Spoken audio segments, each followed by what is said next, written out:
ఎవరైతే తమ జీవితంలోని తప్పు ఒప్పులకు, లాభ నష్టాలకు, గెలుపు ఓటములకు తామే కారణమని బాధ్యత వహిస్తారో అటువంటి వారు నిస్సందేహంగా ఎవ్వరూ ఊహించలేని గొప్ప స్థాయికి చేరుకుంటారు. మిత్రమా, ఈ ప్రపంచంలో దేనికైనా కొన్ని పరిమితులు, హద్దులు అనేవి ఉంటాయేమో, కానీ మనిషి ఎదుగుదలకు, సక్సెస్ కు మాత్రం ఎటువంటి పరిమితులు, హద్దులు ఉండవు. ఎందుకంటే మనం ఒక మెట్టు ఎక్కిన ప్రతిసారి దానికంటే పెద్దదైనా పొడవైనా మరో మెట్టు కనిపిస్తూనే ఉంటుంది. నాకు ఈ ఉద్యోగం వస్తే లైఫ్ లో సెటిల్ అయిపోతా, లేకపోతే నా దగ్గర ఇంత డబ్బు ఉంటే లైఫ్ లో సెటిల్ అయిపోతా అని చాలా మంది అనుకుంటూ ఉంటారు. కాని నిజానికి జీవితంలో అలా సెటిల్ అవ్వడమంటూ ఏమీ ఉండదు.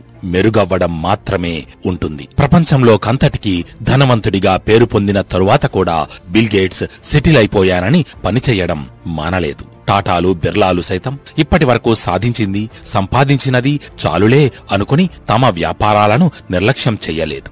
వాటిని ఇంకా అభివృద్ధి బాటలో ముందుకి నడిపిస్తూనే ఉన్నారు. ఎందుకంటే వాళ్లకు తెలుసు, సక్సెస్ అనేది గమ్యం కాదని, అది ఒక నిరంతర ప్రయాణమని. రోజూ భగవంతుడికి పూజలు, ప్రార్థనలు చేసినంత మాత్రాన విజయాలు రావు.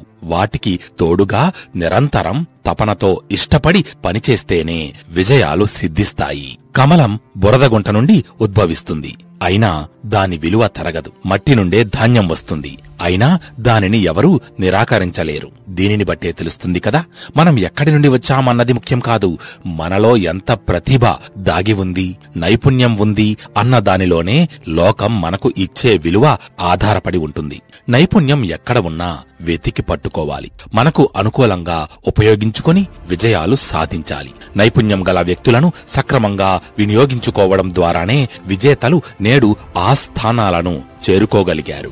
మనమందరం కూడా ఇటువంటి మైండ్ సెట్ ని మనలో పెంపొందించుకోవాలి. అప్పుడే మనం కోరుకున్నది సాధించగలుగుతాం.